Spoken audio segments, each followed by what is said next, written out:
He guys, welcome to my YouTube channel. Guys, आज की इस वीडियो में हम बात करेंगे कि आप गणित में पास होने का ट्रिक। ठीक है, बिल्कुल सबसे आसान तरीका और 100% आपकी गारंटी है पास होने की। यहाँ पे मैंने पेपर भी लिया है, आपको कैसे बोर्ड एग्जाम में पास होना पूरी डिटेल्स हम आपको बताएंगे। ठीक है, यहाँ पे मैंने पेपर भी ले रखा है और इसी पेपर के साथ आपको लाइव प्रूफ सब कुछ करके दिखाऊंगा। ठीक है, कि आपको नंबर 110% मिलेगा और टीचर खुश होकर आपको पूरे नंबर देंगे। ठीक है, अगर आपकी भी तैयारी बिल्कुल कुछ नहीं हुई और आप मैथ में पास होना चाहते हो तो ये वीडियो आपके लिए बहुत बहुत बहुत इंपॉर्टेंट है।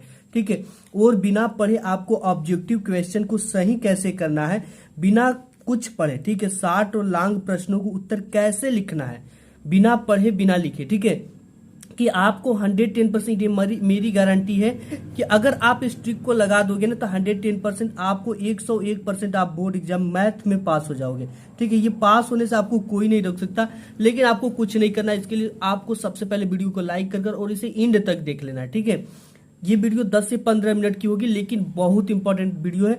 गणित में आपको बिल्कुल कुछ नहीं आता हो, ज्यामिति व रचना को आपको कैसे हल करना है। ठीक है, एंड गणित की कॉपी में क्या देखकर टीचर आपको फुल मार्क्स देते हैं, गणित की कॉपी लिखने का जो बेस्ट और सही तरीका है वो क्या है। ठीक है, बिल्कुल कमजोर से कमजोर छात्र जिसे गणित में बिल्कुल कुछ नहीं आता, ये ट्रिक लगा देना, 110% आपको पास होने से कोई नहीं रोक सकेगा। ठीक है, तो एक एक चीजों को हम आसानी से देखेंगे। सबसे पहले देखेंगे कि बहुविकल्पी में हम पास कैसे हो, यानी बहुविकल्पी में करेक्ट आंसर कैसे दे, ये चीजें देखेंगे। तो आपको तुक्का लगाने में क्या ट्रिक अप्लाई करना है। ठीक है, ये ट्रिक आप अप्लाई करोगे 110% वो सही होगा। देखो, जब कोई भी ऑप्शन, ठीक है, बिल्कुल अलग हो, जैसे ABC हो, तो उसमें कैसे आपको तुक्का लगाना है। जैसे यहाँ पे एक बहुविकल्पी दे रखा है कि देखो 2 4 5 2.2। ठीक है, ये क्या है, ये बिल्कुल अलग है। अगर ऐसा क्वेश्चन सही होता तो एक दो क्वेश्चन और भी यहाँ पे 5.2 4.2 2.3 इस तरह से दे देता, बट यहाँ पे ये चीजें जो है वो बिल्कुल अलग है। तो डी को आपको क्या करना, अपने दिमाग से हटा देना। अब आपको कितने में से आंसर छांटना है, ABC में से छांटना है। ठीक है, तो ABC में से आपका कोई एक क्वेश्चन सही होगा। ये भी कैसे सही होगा वो मैं आगे आपको बताऊंगा। अब देखो, ये ट्रिक है गणित में बड़ा व छोटा का तुक्का ट्रिक। ठीक है, जब भी आपको बहुविकल्पी आता है तो उसमें से आपको देखो, जैसे कोई क्वेश्चन दे दिया, उसमें है पहला कि 13, दूसरा है 65, फिर तीसरा कि 875 और डी है कि 1750। ठीक है, ऐसे क्वेश्चन आते हैं गणित में, तो इसमें से आपको क्या, सबसे छोटा, ठीक है, और सबसे बड़ा को छांटना है। सबसे छोटा आपका क्या है, 13 है, एंड सबसे बड़ा आपका क्या है, 1750 है। सबसे बड़ा क्या है, 1750। अब आपको क्या करना, ए और डी इन दोनों में से कोई एक सही होगा। ठीक है, कोई एक सही होगा, इसे आप कोई भी तुक्का लगा दो, ये आपका सही हो जाएगा। ठीक है, ये चीज का ध्यान देना है। नेक्स्ट देख लेते हैं, इससे आपका बहुविकल्पी होता है। ठीक है, उसमें कुछ कठिन सवाल आते हैं, जैसे गणित में जितने भी कठिन सवाल होंगे समीकरण वाले, उसका आंसर लगभग ए होता है, सही, ए सही होगा। ठीक है, जैसे हम आपको एग्जांपल देता है कि यदि समीकरण 2x² + 3x - m = 0 का एक मूल -1 है तो m का क्या मान होगा। ठीक है, यहाँ पे -1 है, B 1 है, C 2 है और D -2 है। तो ये वाला ऑप्शन आपका क्या है, करेक्ट है। यानी कि जब भी समीकरण वाले क्वेश्चन आते हैं, ठीक है, ये जैसे ये समीकरण x लगा हो 2 होता है, ये इसका लगभग आंसर ए सही होता है। ठीक है, ये ट्रिक लगाना है।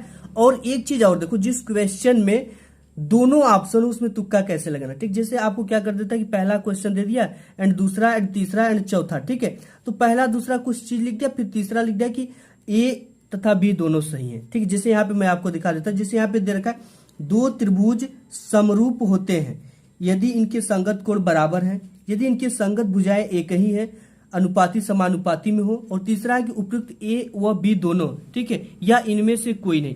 तो जब भी ए व बी दोनों देता है ना, तो ये वाला ऑप्शन ऑलवेज करेक्ट होता है, और उपयुक्त सभी वाला भी ऑप्शन 80% चांस सही होने के होते हैं, लेकिन ये वाला ऑलवेज सही होता है। ठीक है, उपयुक्त ए व बी, यानी ए वाला ऑप्शन भी सही है एंड बी वाला भी ऑप्शन सही है। ठीक है, यहाँ पे ए बी लिख सकते हो आप, ए इसको बना लो बी। ठीक है, ए हो गया सी, ए हो गया डी, तो ए और बी दोनों, तो ऐसा आता है तो ए और बी दोनों सही होता है। और एक ट्रिक और आपको बताता हूं, देखो यहाँ पे जो सबसे ज्यादा कौन सा ऑप्शन सही होने के चांसेस होते हैं। ठीक है, तो देखो, आप जब अपने क्वेश्चन को शुरू करते हो, ठीक है, बहुविकल्पी को सॉल्व करना शुरू करते हो, तो शुरू में आपको कौन से दो को टिक करना, ए तथा बी पे सबसे ज्यादा फोकस करना है। ठीक है, शुरुआत के ना 10 तक, अगर 20 बहुविकल्पी आते हैं 10 तक, अगर 6 आते तो 3 तक।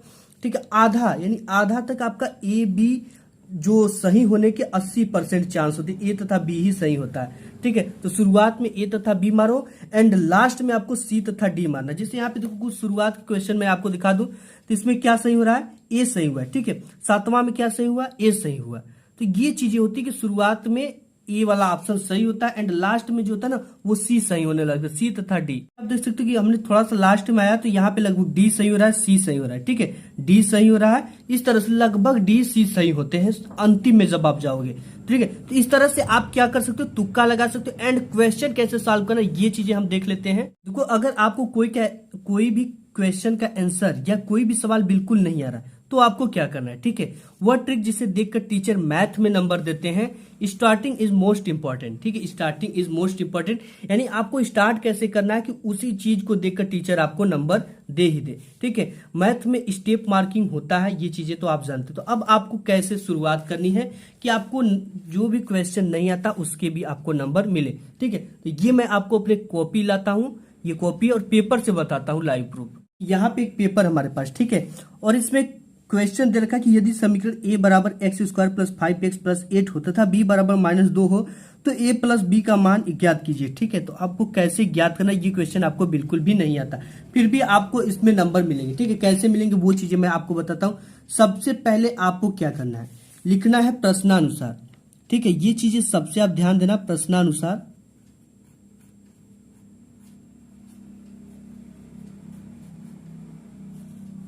ये हमने लिख दिया प्रश्नानुसार। ठीक है, अब प्रश्नानुसार लिखने के बाद जो जो वैल्यू दिया उसे आप लिख दो।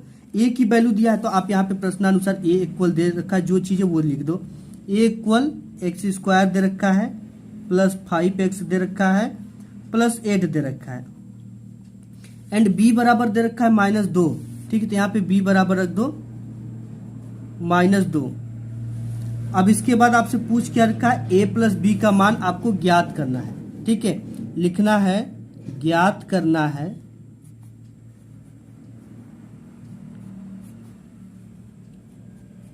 a प्लस बी बराबर क्वेश्चन मार्क, इस चीज को याद आपको ज्ञात करना है। ठीक है, अब इसके बाद हमें क्या लिखना है, एक लाइन छोड़कर हल लिखना है। ठीक, यहां से हमें क्वेश्चन को हल करना स्टार्ट करना है।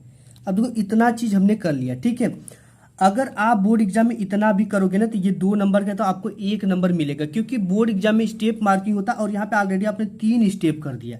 ठीक है, अब यहाँ पे आपको हल लिखना है एंड हल के बाद हमें क्या पूछ रखा है, a प्लस बी का वैल्यू पूछ रखा है। ठीक है, तो यहाँ पे यहाँ पे हम लिखेंगे ज्ञात करना है हमें a plus B equal, a की वैल्यू रख दो एंड b की वैल्यू रख दो सिंपली।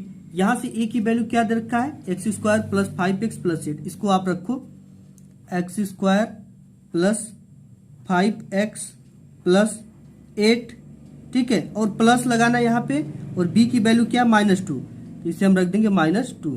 ठीक है, अब देखो अगर इसके बाद अगर आप क्वेश्चन को सॉल्व करें तो आपको इस तरह का सिंबल लगाना है, चूंकि और इसलिए का सिंबल भी आप लगाते रहो। और इसके साथ साथ अगर यहाँ पे आपने b का वैल्यू रखा है या कोई भी समीकरण में कोई मान रख रहे हो तो यहाँ पे आपको साइड में b लिखना है और इक्वल -2, यानी हम यहाँ से b की, यहाँ पे एग्जामिनर को समझ में आए कि यहाँ b बराबर -2 रखा गया, तो इसको आपको साइड में दिखाना है। ठीक है, इसको साइड में दिखाना है एंड इसके बाद आपको इसको सॉल्व करना है। जैसे एक्स स्क्वायर प्लस 5x और ये प्लस और माइनस मिलकर हो जाएगा -8 -2।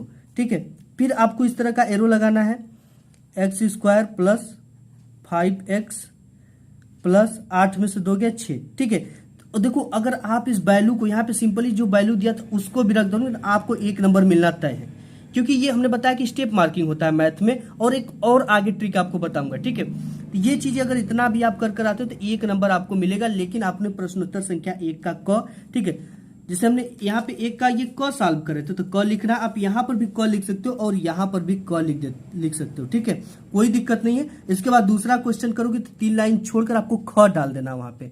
ठीक है, ये प्रश्नोत्तर संख्या नहीं डालना, केवल ख डाल देना। ठीक है, ख, आप उसको सॉल्व कर सकते हो। इतना आप करते हो तो आपको 1 नंबर मिलता है। ये क्वेश्चन आपको बिल्कुल नहीं आ रहा था, आपने इतना कर, आप इसे छोड़ दोगे तो 1 भी नंबर नहीं मिलेगा, बट इतना ना जो क्वेश्चन है उसी से रिलेटेड यहाँ पे वही चीजें लिखा तो हमने 1 नंबर मिल गया। ये 110% आपको मिलेगा। ठीक है, एक ट्रिक और आपके साथ शेयर करता हूं। यहाँ पे एक क्वेश्चन है, ठीक है, इस पे अगर आपको बिल्कुल कुछ नहीं करने आता ना, तो एक रूल होता है मैथ का एग्जाम में कि अगर बच्चा ने, ठीक है, अगर कोई स्टूडेंट या कोई छात्र अगर उस क्वेश्चन को इस तरह से उतार दिया, ये क्वेश्चन है 2 मार्क्स का, ठीक है, अगर उस क्वेश्चन को पूरा का पूरा वो लिख दिया तो बोर्ड का ये रूल कहता है कि उसको आधा नंबर क्वेश्चन लिखने का भी मिलता है। ठीक है, तो आपको कुछ भी नहीं आता, जो क्वेश्चन बिल्कुल नहीं समझ में आता उसके क्वेश्चन को ही लिख दोगे तो आधा नंबर मिलेगा। बट अगर आप इससे रिलेटेड वैल्यू हमने जो बताया कि प्रश्नानुसार दिया है वो चीजें कर दोगे तो आपको 1 नंबर इसमें मिल जाएंगे। ठीक है, नेक्स्ट देख लेते हैं। और इसमें आपको जैसे कोई रचना आ गया, ठीक है, उसमें कैसे आपको पास होना है। यहाँ पे एक क्वेश्चन की सिद्ध कीजिए कि एक त्रिभुज की एक भुजा के मध्य बिंदु से होकर दूसरी भुजा के समानांतर खींची गई रेखा तीसरी भुजा का समद्विभाजित करता है। ठीक है, तो देखो इसमें अगर आपको कुछ भी नहीं समझ में आता कि कैसे, सबसे पहले सिद्ध कीजिए कि त्रिभुज का सिंबल आप जानते हो कुछ इस तरह के होते हैं। ठीक है, तो आपको एक त्रिभुज बना लेना, सिंपली एक भुजा के मध्य बिंदु। ठीक है, तो हमें क्या करना है, सबसे पहले लिखना है प्रश्नानुसार, फिर उसके बाद जो जो चीजें दिया है उसको लिख सकते हो। ठीक है, अब आपको क्या प्रूफ करना है, क्या सिद्ध करना, वो चीजें लिखना है। ठीक है, तो सबसे पहले आप इसमें त्रिभुज ही खींच लो। ठीक है, प्रश्नानुसार लिख लेना यहाँ पे।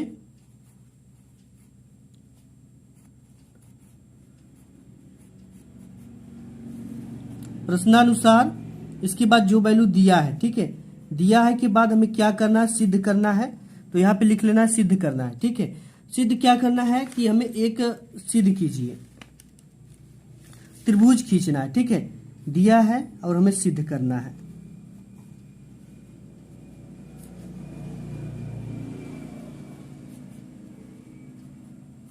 एक त्रिभुज आप बना लो, सिंपली जैसे बोल रहा है आप वैसे बनाओ। ठीक है, यहां पे हमने एक त्रिभुज बना लिया। अब इसके बाद बोल रखा है कि त्रिभुज की एक भुजा के मध्य बिंदु से होकर दूसरी भुजा के समानांतर खींची गई रेखा तीसरी भुजा को समद्विभाजित करता है। तो यहाँ पे इसका मध्य बिंदु ये होगा। ठीक है, इसको आप मान लो ए, इसको मान लो बी, इसको मान लो सी। ठीक है, ये देखो बिल्कुल मुझे नहीं आ रहा, लेकिन मैं इसमें नंबर लिया कर दिखाऊंगा आपको। ठीक है, और यहाँ पे एक बिंदु मान लेते पी, और इसका बोल रहा है कि इससे मध्य बिंदु से खींची गई जो रेखा है वो ए सी को क्या कर रही है, समद्विभाजित कर रही है, यानी इसे 2 बराबर भागों में बांट रही है। और बोल रहा है बीसी के ये समानांतर खींची गई रेखा, पी से बीसी के समानांतर एक रेखा खींची गई थी, ये बीसी है, इसके समानांतर हमने एक रेखा खींच दिया। ठीक है, मध्य बिंदु से होकर, मध्य बिंदु इसका यही है, होकर समानांतर खींची गई रेखा तीसरी भुजा को समद्विभाजित करती है। ये तीसरी भुजा मान लेते ई है, इसको समद्विभाजित कर ही रही है। तो यहाँ पे आपको सिंपली क्या करना है, अब हमें इसे हल करने नहीं आता है। ठीक है, तो हमें क्या लिखना है, सबसे पहले हमने एक त्रिभुज की रचना किया। ठीक है, रचना हेडिंग डालकर सबसे पहले हमने एक त्रिभुज ए बी सी की रचना किया और उसका मान लिया कि मध्य बिंदु पी है।